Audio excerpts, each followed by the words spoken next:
अल्हम्दुलिल्लाहि नहमदुहु व नस्तईनुहु व नस्तगफिरुहु व नुमिनु बिही व नतवक्कलु अलैहि व नऊज़ु बिल्लाहि मिन शुरूरि अनफुसिना व मिन सय्यिआति अमालिना मन यहदिहिल्लाहु फला मुदिल्ल लहु व मन युद्लिलहु फला हादिय लहु व नशहदु अल्ला इलाहा इल्लल्लाहु वहदहु ला शरीका लहु व नशहदु अन्न सय्यदना व मौलाना मुहम्मदन अब्दुहु व रसूलुहु सल्लल्लाहु तआला अलैहि व अला आलिहि व अस्हाबिहि अजमईन अम्मा बाद फ़अऊज़ु बिल्लाहि मिनश शैतानिर रजीम बिस्मिल्लाहिर रहमानिर रहीम वल अस्र इन्नल इंसान लफ़ी खुस्र इल्लल्लज़ीना आमनू व अमिलुस सालिहाति व तवासौ बिल हक़्क़ि व तवासौ बिस सब्र सदक़ल्लाहु मौलानल अज़ीम व सदक़ रसूलुहुन नबियुल अमीनुल करीम व नहनु अला ज़ालिका लमिनश शाहिदीन व शाकिरीन वल्हम्दुलिल्लाहि रब्बिल आलमीन।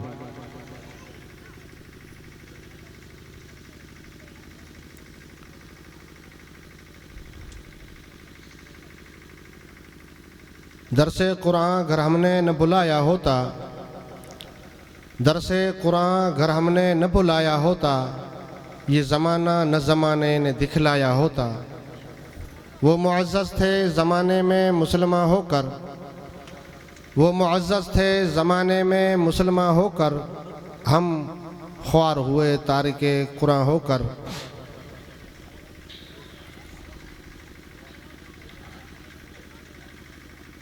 उथी ए जाग जानी उथण जो टाइम आ, राज़ी करण रब खे रूहण जो टाइम आ। उथी ए जाग जानी उथण जो टाइम आ, राज़ी करण रब खे रूहण जो टाइम आ। उथण नथो ॾे इब्लीस भड़वो बाज़ीगर, परे पल तंहिंखे उथण नथो ॾे इब्लीस भड़वो बाज़ीगर, परे पल तंहिंखे पलण जो टाइम आ, राज़ी करण रब खे रूहण जो टाइम आ। वहदहू ला शरीक लहू चव चवंदो आ, फ़र्ज़ वाजिब सुन्नतूं तनियो तरक म पा। तोबा तोबा संदी तस्बीह पढ़ी सा पुॼा, नागा पंहिंजे नफ़्स खे का सईं राह सुहा। हीअ प्रिया जी ॻाल्हिड़ी हीअं से ला, त संदी दोज़ख बा तो ओॾियाई न वञे। स्टेज पर रौनक अफरोज़ उलमाए किराम का नूरानी काफ़िला, सामईन हज़रात, प्यारे प्यारे तलबा, अस्सलामु अलैकुम व रहमतुल्लाहि व बरकातुहू। वालेकुम।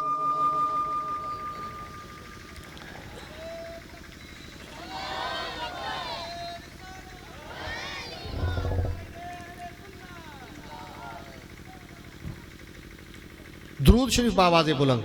अल्लाहुम्मा सल्लि अला सय्यदिना व मौलाना मुहम्मद व अला आलि सय्यदिना व मौलाना मुहम्मद व बारिक व सल्लिम सल्लल्लाहु अलैहि सलातन व सलामन अलैका या रसूलल्लाह सल्लल्लाहु तआला अलैहि वसल्लम। एक बार और दुरूद शरीफ बुलंद आवाज़ से। अल्लाहुम्मा सल्लि अला सय्यदिना व मौलाना मुहम्मद व अला आलि सय्यदिना व मौलाना मुहम्मद व बारिक व सल्लिम सल्लल्लाहु अलैहि सलातन व सलामन अलैका या रसूलल्लाह सलातन व सलामन अलैका या हबीबल्लाह सल्लल्लाहु तआला अलैहि वसल्लम। हुजूर शेर राजस्थान तशरीफ़ ला चुके हैं। अब चंद घड़ियों में स्टेज पे तशरीफ़ लाएंगे। आप सभी उनके नूरानी चेहरे की ज़ियारत करेंगे। उलमा की मजलिस में बैठना इबादत है, उलमा के चेहरे की ज़ियारत करना इबादत है। बस अदब होना चाहिए। इसीलिए हमारे सूफिया किराम फरमाते हैं, बुजुर्गान दीन फरमाते हैं कि उलमा की मजलिस में बैठो तो ज़बान संभाल करके रखो। उलमा की मजलिस में बैठो तो ज़बान संभाल करके रखो, और औलिया अल्लाह की खिदमत में बैठो तो दिल को संभाले रखो। उलमा की नज़र ज़बान पर होती है, औलिया अल्लाह की नज़र हमारी दिलों पर होती है। इसीलिए उनको साहिब दिला कहा जाता है। ये हाजी साजन ने अपने बच्चों के अकीक़े का प्रोग्राम रखा और उसको एक जलसे में तब्दील कर दिया। दीनी इस्लाही प्रोग्राम, इस्लाही कॉन्फ्रेंस के नाम से इस अकीक़े के जश्न को मनाया। ये ज़बरदस्त खुशी की बात है कि हमारे अंदर अब जो है शऊर पैदा हो रहा है और इस्लाम की तरफ, इस्लाह की तरफ रुझान बढ़ रहा है। ये अल्लाह का फजल है। जिस तरह नकीब इजलास बार बार वक्त और टाइम के बारे में बता रहे थे, स्टेज पर काफ़ी हमारी जमात के उलमाए किराम तशरीफ़ लाए हुए हैं, कोई किसी से कम नहीं। सब अच्छी तकरीर और अच्छा बयान हमें जो है सुना सकते हैं, मगर वक्त की नज़ाकत को देखते हुए हमारे नकीब ने फरमाया कि मुख्तसर वक्त दिया गया और कम ही लोगों को जो है टाइम मिला। हमारे उलमा वक्त की कदर करते हैं, मगर यही शऊर अगर हमारे अंदर पैदा हो जाए, हम वक्त की कदर करें और ज़माने को अगर पहचान लें, तो उसी दिन ज़माना हमें सलाम करेगा। वक्त को पहचानना और ज़माने की, वक्त की कदर करना और ज़माने को पहचानना, ये इस टाइम की तकाज़ा है। हम जब तक ज़माने को नहीं पहचानेंगे, ज़माने की कदर नहीं करेंगे, वक्त की कदर नहीं करेंगे, तब तक बस चिल्लाते रह जाएंगे, हमें कोई देखने तक नहीं आएगा, देखने तक नहीं आएगा। वक्त, ज़माना एक ऐसा है कि इस जहान के अंदर सबको ज़माने का ख्याल रखना पड़ता है, ज़माने का ख्याल रखना पड़ता है। मैं जज्बाती अंदाज में जोशीली तकरीर करना नहीं चाहता, मैं चंद मिनटों के लिए सिर्फ अपनी बात आपको समझाना चाहता हूं। और मुझे ये समझ में आ रहा है कि मैं जो बात कर रहा हूं, शायद हमें यहां इसी बात की ही जरूरत है। जो बात मैं कर रहा हूं, उसी बात की ही हमें जरूरत है। मुझे ये समझ में आया है। तो मैं अर्ज कर रहा था कि वक्त, ज़माने के, ये समझ लो कि जाल में हम सारे फंसे हुए हैं। ज़माना हमें घेरे हुए है, ज़माने के अंदर हम हैं, और ज़माने के अंदर जो नहीं है वो कौन है? वहदहू ला शरीक है, वो लामहदूद है, वो किसी ज़माने के अंदर नहीं है। कौन? ज़माने को पैदा करने वाला, हम सबको पैदा करने वाला खालिक कायनात रब्बुल आलमीन ही सिर्फ ज़माने से बाहर है। हम सभी ज़माने के अंदर हैं, और जो ज़माने के अंदर हैं उनको ज़माने का ख्याल रखना है। ज़माना सबको घेरे हुए है, ज़माने को पहचानना ज़रूरी है हमें। देखो ज़माना ये क्या है?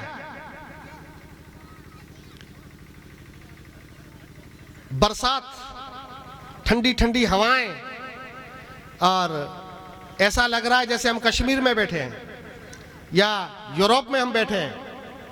बस बर्फ बरसने की जरूरत है, देर है। जैसे अभी बर्फबारी होने वाली है, ओले गिरने वाले हैं। ऐसे माहौल में अभी बैठे हैं। ये हमारे धोरे, ये हमारे चटियल यहाँ के मैदान, ये छोटी छोटी पहाड़ियाँ,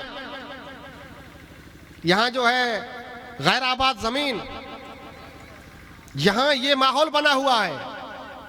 और गुज़श्ता कल को याद करें तो यहाँ जबरदस्त कड़ाके की गर्मी पड़ रही थी। चंद महीने पहले जब जून जुलाई चल रहा था, लू के थपेड़े और जबरदस्त गर्मी, 48 डिग्री पे पारा, 47, 46, 48 डिग्री पे पारा, और आज जीरो की तरफ बढ़ रहा है, 5-4 डिग्री जीरो की तरफ, जबरदस्त सर्दी। ये किसकी तब्दीलियां हैं? ये किस चीज की तब्दीली? यही तो जमाना है। अगर आज कोई एसी चालू करके बैठ जाए और पंखा चालू करके बैठ जाए कि गर्मी लग रही है, तो हम क्या समझेंगे उसको? नादान है वो, बेवकूफ है वो, कि इतनी ठंड पड़ रही है और उसने एसी चालू की है, उसने एयर कंडीशन चालू किया है, वो पंखा चला रहा है, जबकि अभी तो रजाई की जरूरत है, अभी तो कंबल ओढ़ने की जरूरत है, अभी तो जो है अगेठी करने की जरूरत है, जबकि वो एसी चला रहा है। बेवकूफ है वो। बेवकूफ क्यों है? जमाना नहीं पहचान रहा है, वक्त को नहीं पहचान रहा है, उसको ये पता नहीं चल रहा है कि ये सर्दी के दिन है, या जो है सर्दी का माहौल बना हुआ है, अभी गर्मी का माहौल नहीं है। अगर हम वक्त को नहीं जानते, जमाने की कदर नहीं करते, तो हम उसी की तरह बेवकूफ हैं, हम उसी की तरह जो है नादान हैं, नहीं समझने वाले बेवकूफ हैं। कि जिस तरह वो सर्दी की मौसम में एसी चला रहा है या गर्मी की मौसम में कंबल ओढ़े हुए है, तो वो वक्त को नहीं पहचानता है। हम अगर वक्त को नहीं पहचानते हैं, जमाने को नहीं पहचानते हैं और जमाने का कदर नहीं करते हैं, तो हमारी भी मिसाल वही है। जमाने से बाहर जो है, जमाने का जो पैदा करने वाला है, उसके अलावा हम तमामी को वक्त की कदर करनी है, वक्त को पहचानना है, जमाने को हमें जानना है। जमाना हम क्या चीज हैं? इसी वक्त ने किन किन लोगों को कहां से कहां पहुंचा दिया।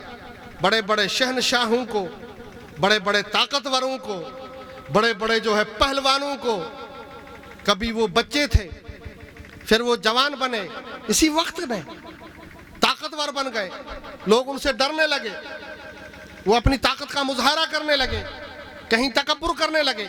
फिर वक्त ने अपना पहलू बदला और वो उस जवानी से ढलते हुए बुढ़ापे में आए, और बुढ़ापे से होते हुए जब वो ज़ौफ़ पर पहुंचे, एकदम जबरदस्त जब उनकी उम्र हो गई, ज़ईफ हो गए, तो उनको उनके घर के बच्चे भी देखने के लिए तैयार नहीं, पूछने के लिए तैयार नहीं। ये जमाने की तो ही जो है कारसतानियां हैं, वक्त की ही चालें हैं ये, कि इंसान कभी बच्चा होता है, कभी जवान होता है, कभी बूढ़ा होता है, और फिर ज़ईफ बन करके चारपाई के हवाले हो जाता है। और फिर उसके सारे चाहने वाले कभी कभी उसको कांधों पर जो बिठाते थे, अपनी आंखों में बिठाना चाहते थे, वही चाहते हैं कि कब ये चारपाई छोड़े और हम इसको कब्रिस्तान पहुंचा के आए। ये हालत हो जाती है। चाहने वाले उसको आंखों में बिठाने वाले ये इंतजार करते हैं कि कब इसको मौत आए और हम कब्रिस्तान पहुंचाएं, ये चारपाई जो है खाली हो तो दूसरा कोई बैठ सके। ये हो जाता है। तो जमाना एक ऐसी चीज है कि सबको जमाने की कदर करना है। आज हम जवान हैं, कल हम बूढ़े होंगे। कुछ हम में से बूढ़े हैं, वो कल जवान थे, और जो जवान हैं वो कल बच्चे थे। जो बच्चे हैं उनका भी आखिरी दिन आना है और फिर उस जहान की तरफ जाना है। वक्त इतनी बड़ी चीज है, इतनी अहम चीज है, इसीलिए अल्लाह तबारक व तआला जल्ल शानहू ने एक छोटी सी कुरान शरीफ की सूरत करीमा मैंने तिलावत किया है। अल्लाह का कलाम फरमाता है, वल अस्र इन्नल इंसान लफी खुस्र, जमाने की कसम इंसान घाटे में है।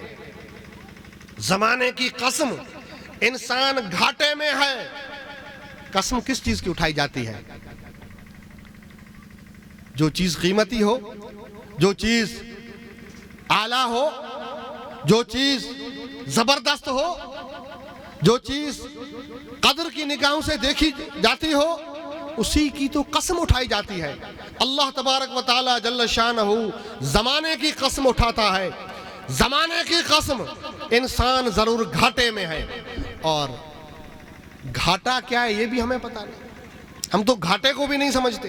घाटा, फायदा या नुकसान, हम जिस घाटे को घाटा समझते हैं, जिस नुकसान को नुकसान समझते हैं, और जिस फायदे को फायदा समझते हैं, असल में न वो घाटा है न वो नुकसान है। घाटा अलग शय है फायदा अलग चीज है। हम तो बंगला बन गया, गाड़ी ले ली, घर में एसी लग गई, फ्रीज कूलर वगैरह रख लिए, बच्चे नौकरी में लग गए, बस जिंदगी कामयाब बन गई। क्या हुआ कि इस बेचारे की तो जिंदगी कामयाब हो गई, इसका ये बन गया, उसका वो हो गया। ये हुआ है, मगर जो हुआ है उसकी कोई बका नहीं है। जो हुआ है वो चंद घड़ियों के लिए हुआ है, जो हुआ है उसकी असल नहीं है। असल में ये कामयाबी नहीं है। हाँ, जमाने के एतबार से या दुनियावी एतबार से इस चीज को हम अहमियत दे सकते हैं, इस चीज को हम अहमियत दे सकते हैं, मगर जो चीज अहम है, जिसको अहमियत देनी चाहिए, उसको हमने बुला दिया। असल में ये कामयाबी नहीं है, असल में ये चीज अहम नहीं है, ये फलाह नहीं है, ये जो है कामयाबी नहीं है, जिसकी तारीफ करनी चाहिए वो ये नहीं है। अल्लाह तबारक व तआला जल्ल शानहू का कलाम और अल्लाह वाले उलमाए किराम उस इंसान को भी घाटे में समझते हैं। कुरान शरीफ जिस इंसान को घाटे में कहता है कि इंसान घाटे में है, उसके पास भले गाड़ी हो फिर भी वो घाटे में है, उसके पास बंगला हो वो भी फिर भी वो घाटे में है, उसके पास जमीन और जायदाद हो फिर भी वो घाटे में है। अभी तक वो घाटे से निकला नहीं है, वो घाटे में ही है। अब फायदे में कब जाएगा? फायदा किस चीज का है? कामयाबी क्या है? घाटे से कैसे निकलेंगे? कुरान शरीफ आगे फरमाता है वल अस्र इन्नल इंसान लफी खुस्र, जमाने की कसम इंसान जरूर घाटे में है। अब घाटे में कौन नहीं, या घाटे से कौन निकल गए या कौन बच गए? इल्लल लजीना आमनू व अमिलुस सालिहात, मगर जो लोग ईमान ले आए और नेक अमाल किए। घाटे से कौन बच गए? जो लोग ईमान लाए और नेक अमाल किए, वो लोग घाटे से बच गए। उन लोगों ने घाटे से वो निकल गए, नुकसान से वो निकल गए, वो खसारे में नहीं है। जो लोग ईमान ले आए और नेक अमाल किए वो लोग नुकसान में नहीं है। जमाने की कसम उठाई, इंसान सारे घाटे में है, नुकसान में है, खसारे में है। कौन बच जाते हैं इस खसारे से? जो लोग ईमान ले आए और नेक अमाल किए, नेक अमाल किए। अब यहां देखो, नेक अमाल जिन लोगों ने किए, यहां भी जमाने की अहमियत मालूम हो रही है। यानी उसने अपनी जिंदगी को निकम्मा नहीं गंवाया, उस जिंदगी को बनाने के लिए नेक अमाल किए, वक्त की कदर की, वक्त फ्री नहीं जाने दिया, उस वक्त के अंदर अच्छे काम किए, वक्त बनता गया, अच्छे काम होते गए, वक्त बनता गया और वो घाटे से निकल गए, वो घाटे से निकल गए। तो जमाने की अहमियत में एक मिसाल दूं आपको समझाने के लिए कि एक कोई इंसान कहीं से जा रहा था, उसको एक हीरा मिल गया, सच्चा हीरा या मोती जिसको हम कहते हैं ना, वो मिल गया। ये आप समझने की कोशिश करना, एक मिसाल में अर्ज करना वक्त की अहमियत के हिसाब से। उसने वो हीरा या मोती उठा लिया, लाल उसने उठा ली, उठा करके ले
वजीर ने कहा मैं कोई चाल चलता हूं, इसको खुश करता हूं। अब उस हीरे वाले बेचारे गरीब से कहा कि ऐसा करो, इसकी कीमत से ज्यादा तुम्हें दे देंगे, बादशाह के खजाने में खूब माल है, तू कल सुबह 8 बजे यहां आ जा, हम तुझे पूरे खजानों की चाबियां दे देंगे, या पूरे खजानों को हम खोल देंगे, उनके ताले खोल देंगे, और खजानों से जितना माल तू उठा सके ले जा। सुबह 8 बजे से लेकर शाम 5 बजे तक तेरे पास वक्त है, तू उठाते रहना माल को, उठाते रहना रुपये पैसों को, उठाते रहना, खजाने को लूटते रहना। 8 बजे से 5 बजे तक जितना तो लूटना चाहे लूट लेना, तुझे छूट है, यही कीमत है इस हीरे की। सुबह 8 बजे से शाम 5 बजे तक ये वक्त है, इस वक्त में जितना चाहो इतना लूट लेंगे। अब वो घर आया, अब उसको खुशी हो रही है कि कल मैं बादशाह का खजाना लूटूंगा, कल मैं बादशाह का जो है खजाना लूटूंगा, इतना माल ले आऊंगा, इतना माल ले आऊंगा कि बादशाह गरीब हो जाएगा, मैं अमीर हो जाऊंगा, मैं अमीर हो जाऊंगा। मेरे पास बादशाह का खजाना, मेरे पास सारे, मैं जो है अपना महल बनाऊंगा, मैं अपने लिए ये करूंगा, मैं अपने लिए वो करूंगा। अब सारी रात इन ख्यालात में वो गुजारी, नींद न कर सका, वो सो भी न सका, और रात का खाना भी आराम से न खा सका कि सुबह में क्या बनने वाला हूं। करोड़पति, आज कहते हैं ना कि करोड़पति हम बन जाएंगे, अरबपति हम बन जाएंगे, ये हो जाएंगे, मैं मालदार बन जाऊंगा, ये वो जो है इस तरह के ख्यालात कर रहा था। इस तरह के जो है वो सारी रात अपनी जहन के अंदर, अपने उस जो है दिमाग के अंदर वो ख्यालात घड़ रहा था। नारे तकबीर, नारे रिसालत, हुजूर